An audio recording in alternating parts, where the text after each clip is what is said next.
It's my pleasure to be here, and I'm truly excited to see that we have really good number of audience here, around I think maybe 430 of them, including both Facebook and Zoom. So weight stigma was the first thing I learned when I started in obesity care seriously, probably around 4 years ago, be it scope certification by the World Obesity Federation or webinars from Obesity Canada, Obesity Medicine Association. So I attended quite a number of them online at the time. So there will always be this topic about weight stigma. It makes me wonder, what is this weight stigma to me? I ask myself.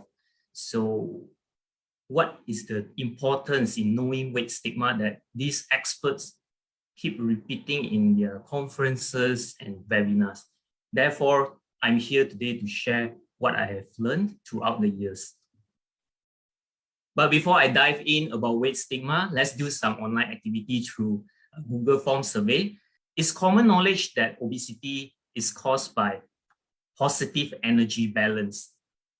Therefore, if someone has obesity, it means that she or he eats too much and not moving enough. What do you think? Agree, disagree, or unsure? Let's find out. Using the same statement, I want you to take few seconds to think and answer silently to yourself why that person is eating more than he or she should, and why that person is having a sedentary lifestyle. A step further. What are the automatic thoughts when it comes to these two statements?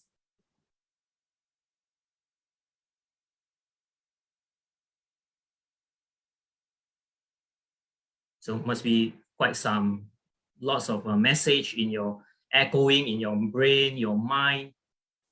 If the answer probably will be because they want to, he's lazy, she's greedy, they are just lack of discipline. These afterthoughts are weight stigma, and propagation of it causes worsening of weight gain.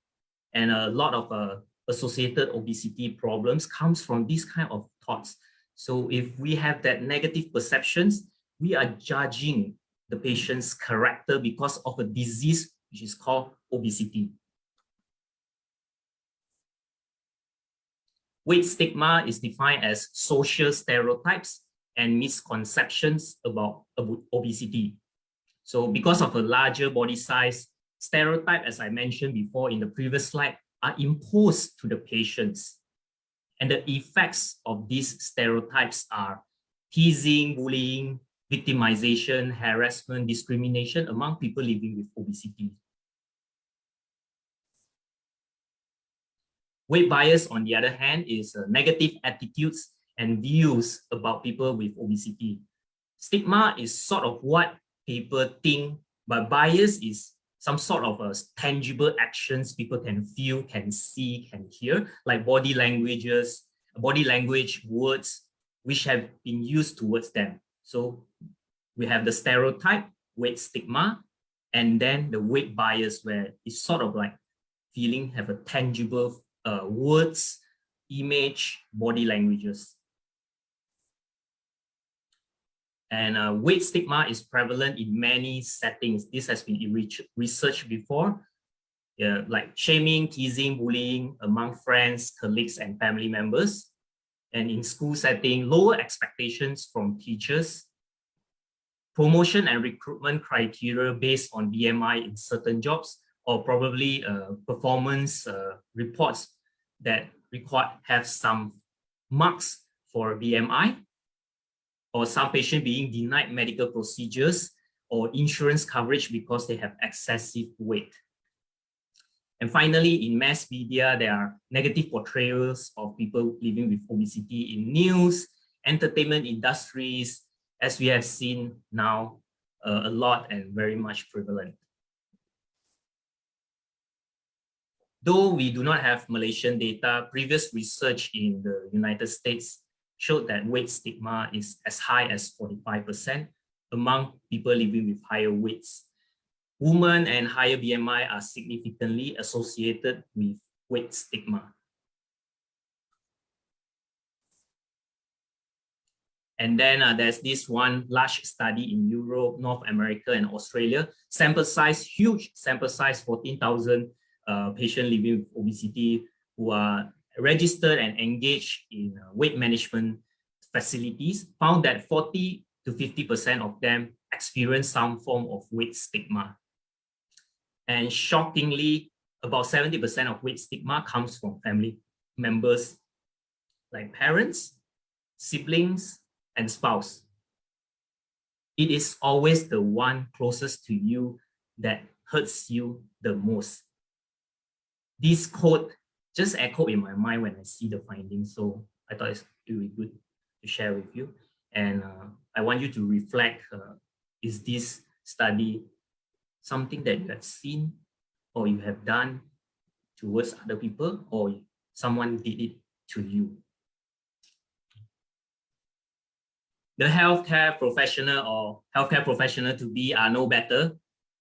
We are not better than any normal lay person, because patients with obesity are stereotyped with negative words such as unsuccessful, dishonest, sloppy, non-compliant, and all these negative words are on top of the one that I've already mentioned.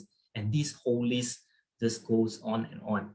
But is it common among healthcare professionals? I mean, all of us swore an oath to do no harm, right? Well, I assure you, weight stigma and bias among healthcare professionals are pretty serious in worldwide. A number of studies found that about 30 to 70% of healthcare professionals, especially doctors and nurses, directly or indirectly made patients with obesity felt that they have weight bias. So we indirectly makes patients feel that the doctor or nurse or the healthcare professional treating me like this negative wise because I have a more weight.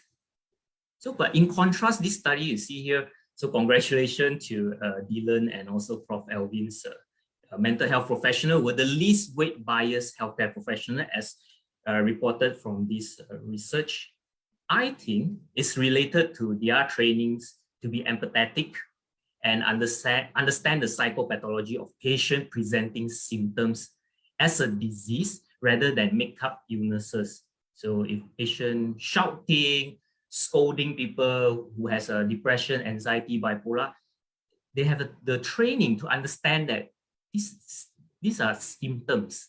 It's not the fault of the patient. And same goes to weight management. If the team that has a behaviorist, psychologist, counselor, they have the tendency to understand that, yeah, the obesity is a disease. We shouldn't blame them. We should receive this patient as just any other chronic disease or even acute disease patients to give them the best care we could. So their training are very much applicable to patients with obesity. I would love to have a psychologist, behaviorist, counselor in my weight management team. This is very important in bariatric weight management, medical weight management, or general lifestyle prescription management. Now we know weight stigma is serious. And next questions, why it matters? Why is it so important? So in longitudinal studies, it is observed that if someone experiences weight stigma, it actually predicts weight gain and therefore impacts on their health. And these findings are independent of patient age, baseline BMI, race, and socioeconomic factors.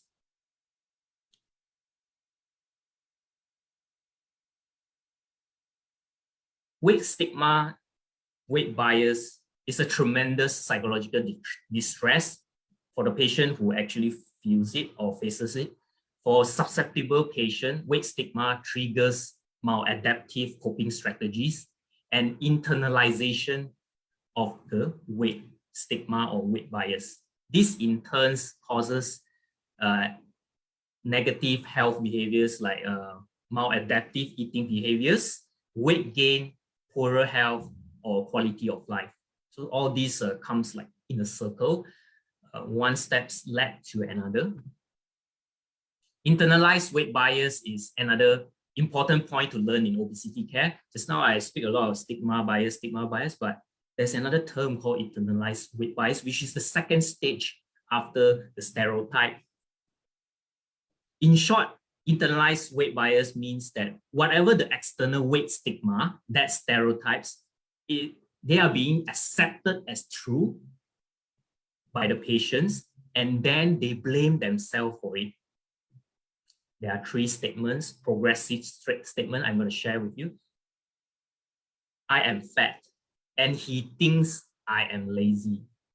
I repeat, I am fat, and he thinks I am lazy. Then it progresses. After some time, it progresses.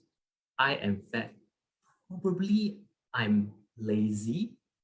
And finally, after people keep on saying the same stigma, stereotype thingy, it becomes internalized weight bias, and the patient may say, I am fat and lazy. It is my fault.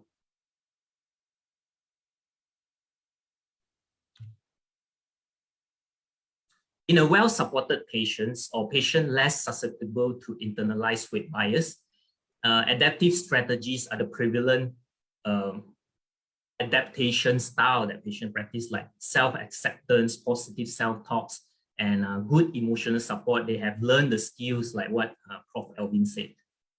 On the other hand, if someone with internalized weight bias, they will use more of maladaptive strategies in response to weight stigma, weight bias. It includes abnormal eating pattern, which another term called disordered eating. They will have this avoidance of exercises, blaming themselves, and disengagement from healthcare providers, and also health-seeking behavior. Internalized weight bias is associated with worse healthcare experience. Imagine who would want to go to see a healthcare professional if they are being judged and blamed or scolded. Would you?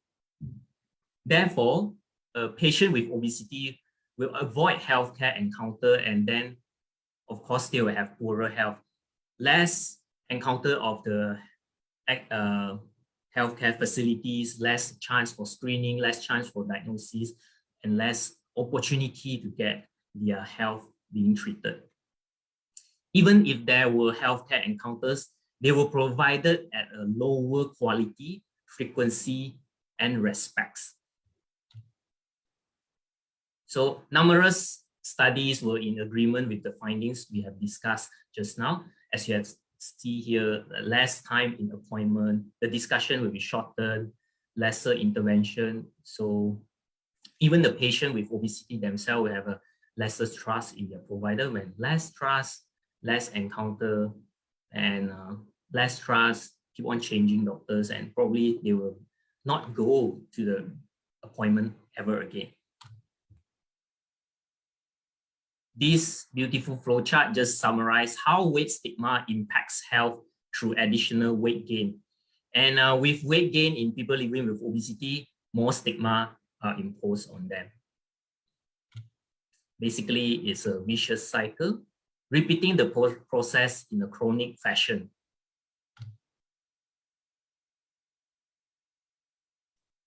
At this moment, we understand the negative impacts of weight stigma among healthcare professionals on patients' health and their healthcare experience. Actions must be taken now, right away. I suggest 4 strategies to reduce weight bias among people living with obesity among healthcare professionals. 1, increase weight stigma awareness and understanding of the disease of obesity. Develop weight-friendly clinical care environment. Number 3, improve. Number 3 and number 4 is to improve weight-related communications and counseling technique. So one of it is motivational interviewing, as presented by Prof. Elvin. So diving deeper on awareness and understanding, it precedes all the other 3 strategies. So you have learned about importance of weight stigma and the damaging effects on our patients. The next step is to be aware and understand ourselves as a healthcare professional. Do we have weight bias?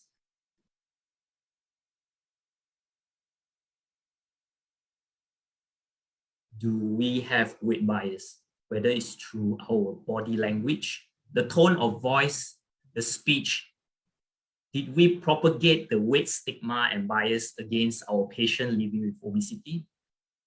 Ladies and gentlemen, I think that would be an homework for you to really think about it. Whether do you have it? If it's not towards your patient, whether you're doing it towards your family members, your trusted friends, which we may have heard them unknowingly. So another thing is that I feel that weight stigma actually happens because everyone thinks they are expert in obesity. Well, because obesity is caused by eating too much and not exercising more, right? And in addition, all this is under the patient control. Well, I'm just saying that sarcastically. You know, I'm joking. It's not as simple as that. So healthcare professional awareness that obesity is a complex multifactorial disease helps to reduce weight stigma.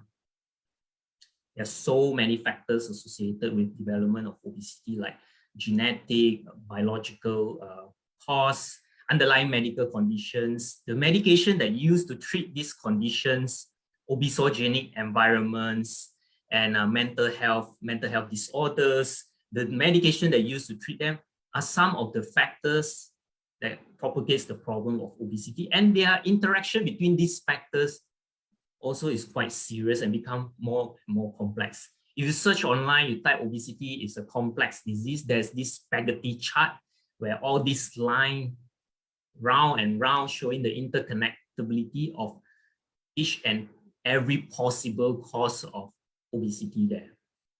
And patient is lazy, they have no willpower, they are lack discipline, are nowhere in that. And understanding obesity as a disease. So we need to understand in a healthy weight person, the weight regulation is controlled by two pathways. So there are the hedonic eating pathway, which involves the reward mesolimbic pathway and the homeostasis center in the hypothalamus arcuate nucleus. So you can see the chart here. But spare me the trouble of blurting out the script of this physiology of weight regulation, which involves all this name of various hormones, some tongue twisting neurons name, and the name of the center in the brain. I can do that, but that will be another 1 hour lecture. Suffice to say that at any point here, there's some abnormality, some genetic factors causing it to be over excretion, under excretion, over detection, under detection, all that. It just screw the whole weight regulation pathway. So are we kidding ourselves if we think that we can control this chart by just telling patient, hey, you need to eat less and move more, or you just need to work harder and be disciplined?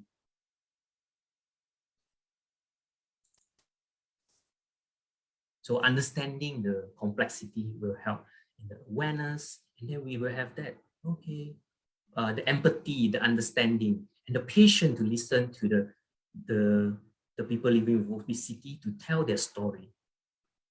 The second part is about improving communication with our patient. Words can heal, they also can kill. This is a fantastic quote to illustrate the importance of positive, non-stigmatizing language in our encounters with our patient with excess body weight. More so in clinical settings. So it can be among our daily routines, daily encounter with our friends with larger body, with obesity, but more so in our clinical setting because patient trust us. So in multiple studies, there are words which patients with obesity prefer when discussing about weight. So the first word I implore you to avoid today onwards is the word obese, obese. Internationally, the people first language is the preferred language when describing people living with obesity. I'm going to repeat, people first language. This is the way when we describe people struggling with weight, people living with obesity. I'm going to have more example next slide. So why we try to avoid using the word obese? Because calling them obese means that that person is nothing more than his weight. He's just obese. That's in his totality. But describing a person struggling with weight as people living with obesity, individual with obesity, adolescent with obesity, patient with obesity, it implies that this patient, as a person, obesity is just part of his medical condition, part of his problem, part of his character. The same goes to describing patient with disability and diabetes. So in the advocacy group for disability, patient with disability, if you say disabled patient, it's also offensive. The second word language in improving our communication is morbid obesity. The word morbid itself is offensive. You search why morbid obesity, morbid obese is offensive, you can see a whole bunch of articles about it. Therefore, patient with BMI 40 and above is now called as severe obesity or class 3 obesity. So words matters. And if you send, because here the majority will be academics, if you send into the obesity journal, if you put in non-people first language, you will get rejection right away, unless it's non-obesity related. So furthermore, in a clinical conversation, I encourage you to use non-judgmental words. So imagine yourself seeing a healthcare professional for diabetes, and then you are being asked, what are your excuses for not having having uncontrolled blood sugar? Why your sugar so high? Did you cheated on your diet? That's why you have such a high sugar level. Or how about being told that you need to have self-control in order to treat your diabetes? So that's kind of a negative healthcare experience that patient with diabetes experience, or you wouldn't want that, right? So the same goes to people living with obesity. Our patient comes in to seek the positivity of healthcare, and then therefore words matter. No one is perfect. This may seem a new thing for you, but practice helps.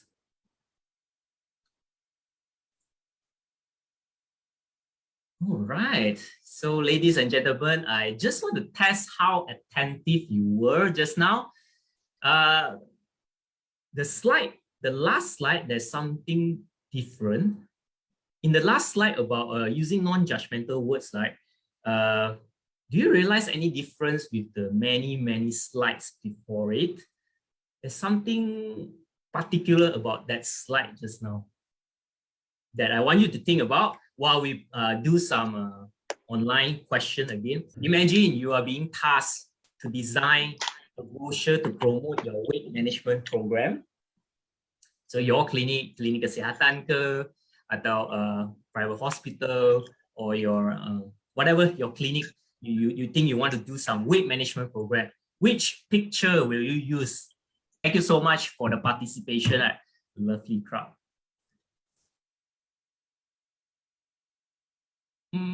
We commonly see the negative portrayals of people living with obesity in visuals, media.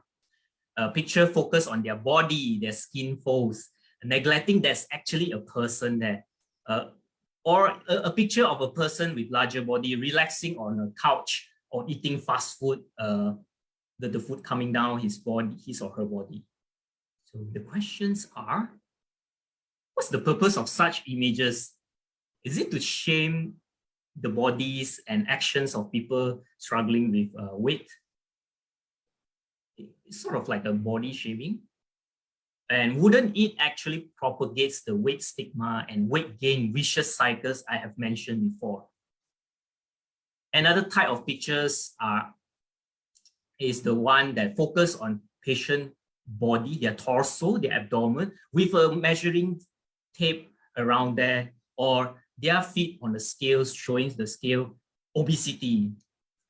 It implies that obesity care and the management of obesity is all about numbers. Numbers on the scale, number of the measuring tape. If you are treating obesity as a disease, you would know that obesity, when we treat obesity, we want them to have improvement of quality of life, improvement of health, inch loss, kg loss. It's part of the treatment, but it's not the totality of the treatment of obesity. Okay, and from research had found that stigmatizing images worsen public attitudes towards people struggling with weight and increases weight bias. The more you post such picture, the more public think, yeah, they're sloppy, they just eat too much, they don't exercise enough. And major obesity advocacy organizations like World Obesity Federation, Obesity Canada, Action Coalition, they have image library that promotes non-stigmatizing pictures of people living with obesity in their daily lives. Malaysia and Asians punya gambar are so limited that I have struggles to find one or two also. So in this picture, I'm not going to say which one. One of the ladies among them is my Facebook friend. So despite living in a larger body, she's a happy lady, super active, caring wife, caring daughter, lovely. So people living with obesity are not all about sloppiness, laziness, or sadness, diseases. We really need to improve on our media portrayals in promotional and educational infographics. But I don't go around scolding people because it's just against my style. My mentors, there are some who directly correct people, but I hope through today's lecture we have 400 something people. You can convey the message on my behalf. All right, let me introduce you to Rajpal, Amir, Siti, Achong, Mei Lian, and Jessica. So they make my presentation more lively lah. But back to my question, did you spot the difference between the slide that I asked you to think about and compared to their present one? So congrats if you spotted Janice, which was portrayed in a negative manner that associated patients struggling with weight, that they are greedy, they snack a lot. In reality, Janice is probably a loving wife, mother, and daughter, who is also a professional, working in a professional jobs, work very hard to support her family. So who are we to judge and portray her in such manner? Anyway, Janice, Siti, Rajpal, Amil, these are not their real names, but all these gorgeous pictures of people in the larger bodies are stock photos, but very limited to get these photos. Sometimes I even think that I need to buy some of them because Asian ones are so limited. The third strategies to reduce weight bias among healthcare professionals is to learn the consultation technique. It should be patient-centered, that view patient as a whole rather than the disease itself only. And then when we decide on treatment plan in a collaborative manner rather than instructive one. Oh, you ada obesity lah. You kena kurangkan berat badan. You pergi jalan 30 minit 5 kali sehari, 5 kali seminggu. Pergi buat lah. That's the instructive and healthcare professional centered counseling. But we should move towards collaborative manner, which is a part of patient-centered care. And we are so lucky to have Prof. Elvin's presentation just now. Thank you, Elvin, for that beautiful, fantastic response. I just want to take up pom-pom. Yeah, I really agree. Please come to Penang and be our psychologist or educate people about motivational interviewing. It's very helpful in people struggling with obesity. I did courses for motivational interviewing for quit smoking. It's really need to practice a lot. How confident am I in practicing? Am I motivational interviewing in my counseling? Whew, maybe on days like my energy bar is 100%, 30% of the time, because it will eat up our strength. And that's why I think psychologists, they have this like recalibration of their mood thingy that they can go on and on with each patient. Whew. So these skills are things that we as healthcare professionals should learn, and then practice makes perfect. One step at a time. It may sound scary. I believe in sembang banyak tak ada guna lah. The best is that, okay, today we talk, Elvin's taught us about it. Try 1 or 2 patients in the next 1 month. You'll master it before you know it. And finally, last but not least, our clinical care environment must be so convenient and comfortable for people seeking help for weight management. So when I was in Canada for obesity medicine subspecialty training, a number of my patients commented that they love my supervisor clinics because they feel safe and welcome. The thing that my supervisor has bariatric chairs, the bigger size chairs, which the patient can sit comfortably. The toilet size are different. The BP cuff bigger, and then weighing machines is higher limits. These are some of the things that the patient listed there. So just imagine our patient coming to the usual clinic, feel disappointed that they have to stand just to wait for their turn in seeing doctors or MA nurses, fearing that the chair may break if they sit on it. Or the weighing machine broke down because the upper limit is only 150 kilograms. Hey, I'm seeing 180 to 250 kilogram patients. So if you really want to do it, I know there must be some family medicine specialists here or endocrinologists here.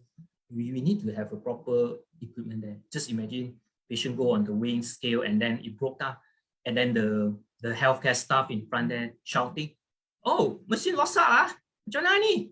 Everyone looking at the patient. So it is really very degrading. Think about the environment that we prepare for patients. Finally, I'm giving you the 3 take-home message today. Number 1, I hope this presentation helps you what is weight stigma and why is this so important for our patient, for our community. Your awareness is the most important first step. And number 2, I want you to think whether you have weight bias or indirectly propagates it in your daily life. Dig further, deep in, mentally, emotionally, whether you have or don't have. Even you have, don't worry, plan your step forward, how we want to improve the situation. I suggest writing down is the best one. I think in any behavioral therapy that I don't give therapy, but I give advice, I prefer them to write down. It's so therapeutic. And finally, the third take-home message is take action today. Whether it's your language that you use, the Facebook post that you put up, the visual, the media, how you discuss obesity care. Advocate for our patient living with obesity. Teach your student, your juniors, research about it. Hey, by the way, I'm not expert in weight stigma bias research, but I'm sure we have sociology students here who want to study this. We need you. Please write your proposal and send in to those lecturers that you want. And let's talk about it. All right. Let's make our community, our healthcare setting safe for people who wants to find help in managing their weight. I would like to take this opportunity to acknowledge Rebecca Pauls. She's one of the leaders in this field. I took her slide and then beautify it. She's an amazing researcher in this field. And I hope Malaysia will have 1 or 2 researchers like herself, like Rebecca. And if you want to keep the conversation going, I'm sorry to take up the 45 minutes. Feel free to connect with me through these social media channels. And ladies and gentlemen, I thank you for your kind attention. I really love this crowd. And I'm ready to take your questions.